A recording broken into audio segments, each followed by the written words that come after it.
हरे कृष्णा। राधे राधे। एक बार भगवान शिव शंकर भोलेनाथ और पार्वती माँ पर पृथ्वी पर घूमने के लिए विचार विमर्श करते हैं। वह कहते हैं कि हम दोनों पृथ्वी लोक पर जाएंगे और वहाँ के नज़ारे घूम घूम कर देखेंगे। इस तरह दोनों ही योजना बनाकर पृथ्वी पर भ्रमण करने के लिए निकल पड़ते हैं। पृथ्वी की सुंदरता देखकर वह जगह जगह घूमते हैं। उन्होंने कभी कभी वृक्षों को निहारा तो कभी आसपास की कल कल करती हुई नदियों को निहारा। इस तरह जंगल में घूमते घूमते वो दोनों काफी थक गए। फिर उन्होंने एक जगह बैठकर विश्राम करने के लिए सोचा। दोनों ही एक वृक्ष के नीचे बैठकर विश्राम कर रहे थे। तभी भगवान शिव शंकर भोलेनाथ को वहां पर निंद्रा जैसा महसूस होने लगा और भोलेनाथ सो गए। इस पर माँ पार्वती पास में बैठी रही। इसी समय माँ पार्वती शिव शंकर भोलेनाथ के पास बैठ गई और वह इधर उधर निहारती रही। तभी उनकी नज़र एक कीड़े पर पड़ती है जिसे चींटियां बार बार करोंद और खींच रही थी। वह कीड़ा बड़ा दुख और पीड़ा में था। माता पार्वती से यह सब देखा नहीं गया। माता पार्वती उसकी मदद करना चाहती थी, परंतु वह ऐसा नहीं कर सकती थी। इसलिए उन्होंने भोलेनाथ को जगाया और कहा, प्रभु तनिक जरा इधर देखिए। देखो इस कीड़े को ये चींटियां कैसे परेशान कर रही है।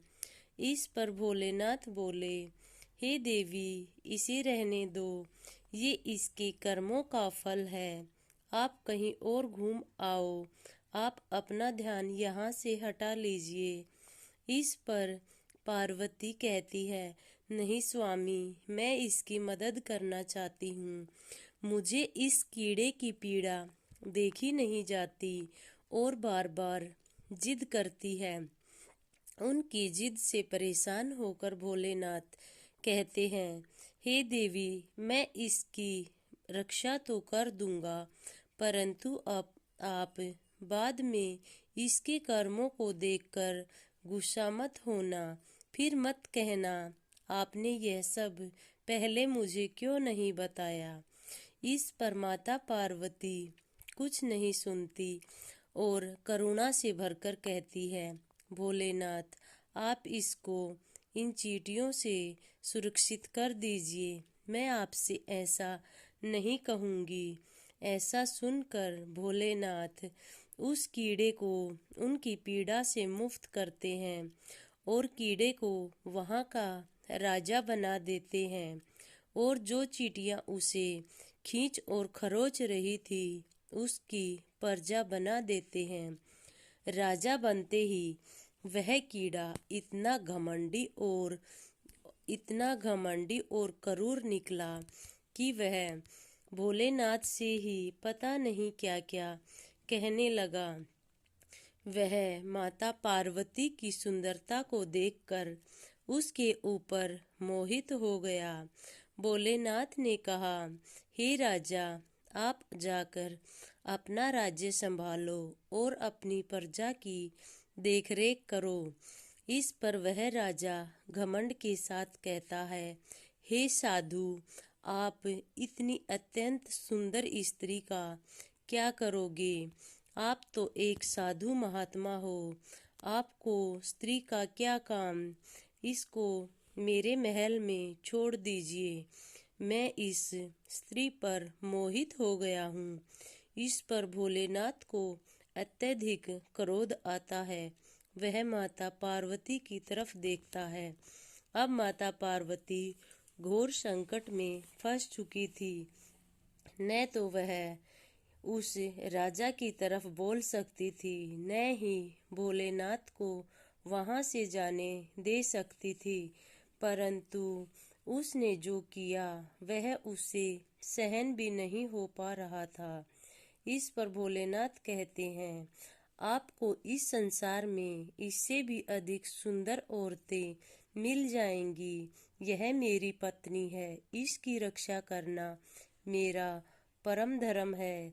आप इसे छोड़कर कहीं से भी और इससे भी सुंदर औरत ला सकते हो। अब आप यहाँ से जाइए। इस पर राजा क्रोधित हो उठता है और भोलेनाथ को एक साधारण सा साधु समझकर कहता है, हे साधु, तुम मेरा अपमान कर रहे हो। तुम्हें स्त्री मोह ममता से दूर रहना चाहिए। आप तो संसार को त्याग चुके हो, तो आपको इन चीजों से क्या लगाव है। इस पर भोलेनाथ क्रोध तो बहुत ज्यादा आता है, परंतु अपने आप को संभालते हुए कहते हैं, ठीक है, आप इनको ले जाइए, मैं यहाँ से जाता हूँ। ऐसा सुनकर माता पार्वती अत्यंत दुखी हो गई और भोलेनाथ के पैरों में गिरने लगी। हे स्वामी, मुझे माफ कर दीजिए। मुझे कर्म और धर्म का हर नियम अब अच्छे से आ गया है। मैं आपको आगे से किसी भी चीज के लिए विवश नहीं करूंगी। कृपया आप मेरी यहाँ से सुरक्षा कीजिए। स्वामी, मैं आपकी पत्नी हूँ। मेरी रक्षा करना आपका परम कर्तव्य है। यह सुनकर भोलेनाथ अब समझ चुके थे कि पार्वती अब यहाँ पर घोर संकट में महसूस कर रही है और उन्हें अब अपने किए पर पछतावा हो रहा है।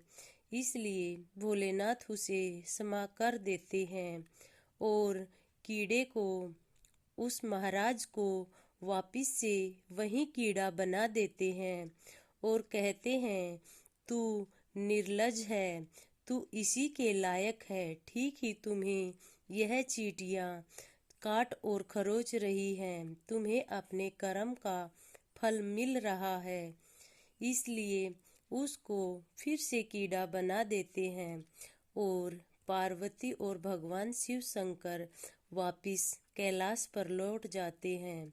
इस पर माता पार्वती कहती है, हे स्वामी, आपकी महिमा धन्य है।